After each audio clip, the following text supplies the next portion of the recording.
You love your spouse.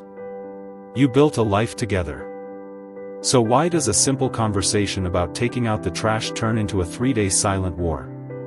The arguments aren't always about the topic. They're about the words we use. Somewhere in your daily dialogue, there are silent, emotional bombs hiding. Phrases that sound normal, maybe even harmless, but that are slowly poisoning the safety of your relationship. I'm talking about the 5 painful phrases that make your partner shut down, resent you, and quietly question the stability of your future together.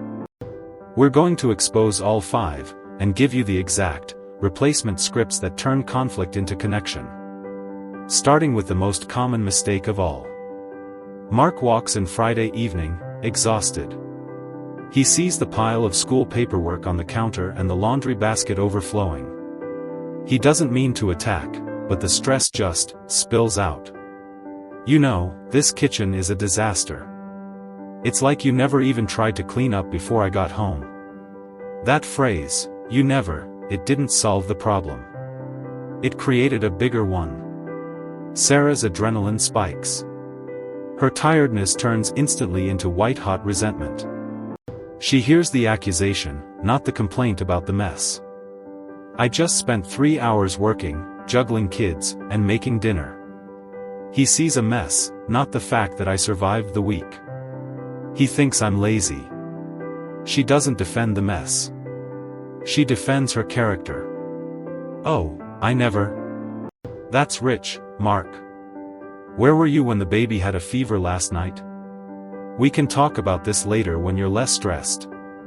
And just like that, the week's tension explodes. A small pile of papers has now become an argument about worthiness, fairness, and fundamental respect. They both walked away, but the safety of their marriage was fractured.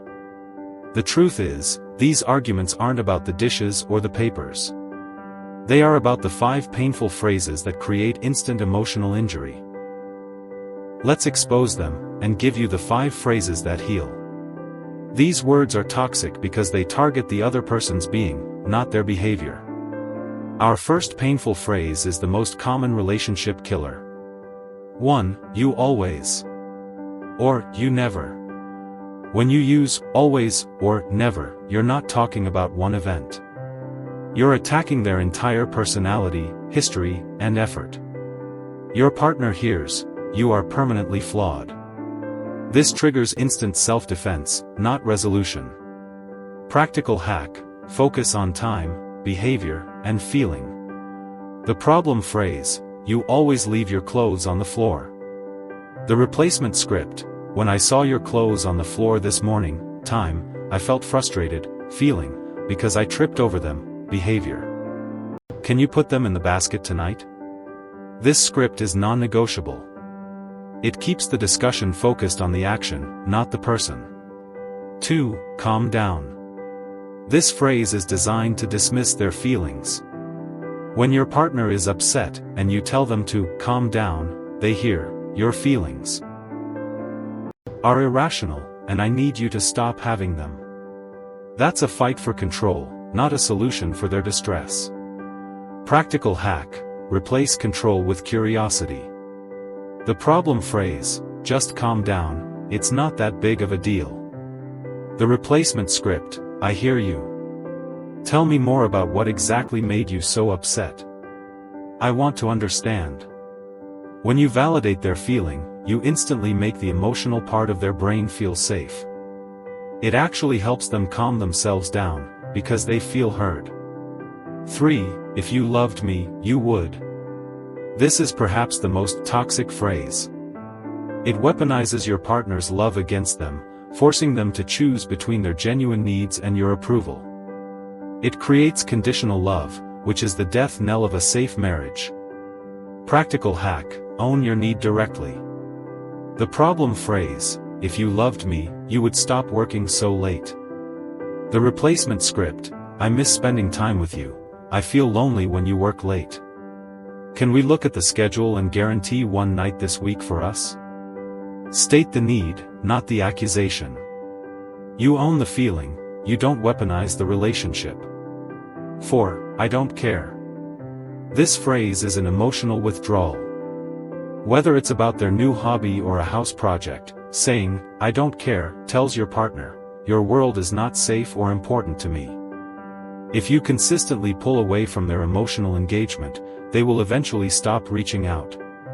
Practical hack: find the bridge to their world. The problem phrase: "Do whatever you want with the new couch, I don't care." The replacement script: "I trust your judgment. I see this is important to you, so let's go with your idea. I'm happy to help you move it." You don't have to be passionate about the couch, but you must be passionate about your partner's happiness. Choose connection. 5. We can talk about that later. We all need time to cool off, but when we use later without a commitment, we are teaching our partner that their needs are inconvenient. This builds a time bomb of unresolved issues that explodes exponentially worse in the next fight. Practical hack: replace deferral with commitment. The problem phrase: "I'm too tired. We can talk about that later." The replacement script: "You're right, this is important. I need 20 minutes to transition out of work mode. Can we talk about this at 7:30 p.m. sharp, no matter what?" Set a time, then treat that commitment like the most important meeting of your week. It proves your partner and your marriage are a priority. The strongest relationships aren't the ones that avoid arguments. They are the ones that use better language when conflict arrives. The language you use creates the emotional climate of your home. By eliminating the 5 painful phrases and replacing them with time, behavior, and feeling, you create safety. You ensure that when conflict arises, it remains focused on the problem and never attacks the person. The words you choose are your relationship shields. Us. Use them to protect the one person you vowed to cherish, and watch your love grow stronger than ever before. Which of the 5 phrases is the hardest for you to stop saying? Let me know in the comments below. It helps all of us learn together. If this video gave you a tool you can use today, please like this video and subscribe to the channel. We're here every week with the hacks that make marriage simpler, safer, and stronger. Thank you for watching.